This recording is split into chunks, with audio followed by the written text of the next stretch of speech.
Ebana, ujambo na karibu sana mtazamaji wa Bongo Super Media. Mara baada ya mchezo wa klabu ya Yanga na Simba kutamatika katika dimba la Benjamin Mkapa jijini Dar es Salaam, kila mtu amezungumza la kwake, lakini afisa habari wa klabu ya Simba Ahmed Ally na yeye ametoa mtazamo wake kuhusiana na mechi, akisema kwamba wachezaji wake wamekosa magoli mengi zaidi, lakini pia ni kwamba timu ipo nzuri. Simba wamecheza vizuri, lakini tu umalizaji nafasi umekuwa ni changamoto. Kabla tujafika mbele zaidi, kwanza msikilize hapa afisa habari wa klabu ya Simba, alafu tutarejea. Kwa hiyo kwenye ubora, labda mechi zilizopita unaweza kusema wapinzani walikuwa bora, lakini mechi leo sisi tulikuwa bora sana.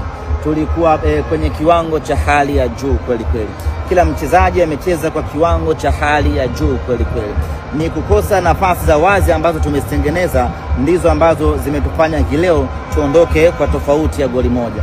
Lakini all in all sisi timu tunayo, na hapa ni kwenda kuongezea kidogo tu, hasa kwenye eneo la umaliziaji. Twende tukafanye vizuri kwenye michuano ambayo iko mbele yetu. Mmeboresha kwenye safu hiyo ya ushambuliaji. Mna Soa ambaye hajapata nafasi, lakini mna Selemani Mwalimu. Mnaona mkija kufanya vizuri kwenye ligi pengine? Ya, bila shaka Soa leo hakupata nafasi ya kucheza kwa sababu alikuwa anatumikia adhabu yake ya kadi nyekundu. Lakini tumeona kiwango cha Selemani Mwalimu alipoingia, amefanya kazi kubwa kweli kweli.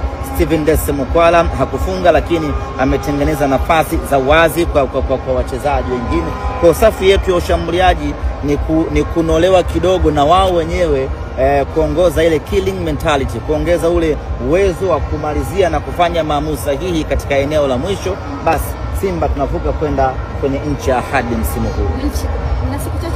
Naam, huyo ndio afisa habari wa klabu ya Simba Ahmed Ally ameweza kufanua jinsi gani ambavyo mambo yalivyoenda katika mchezo wa Simba dhidi ya Yanga, na ameelezea kukosekana kwa Jonathan Soa. Pia kumekuwa na changamoto moja ama nyingine, lakini atarejea, anatumikia bado adhabu yake. Ikumbuke tu kwamba Jonathan Soa anatumikia adhabu yake ya mechi 2. Tayari kashakosa mechi ya kwanza, atakosa mechi nyingine ya ligi kuu, alafu baada ya hapo mambo yatakuwa sawa, kwa maana yake ataendelea kucheza kama kawaida.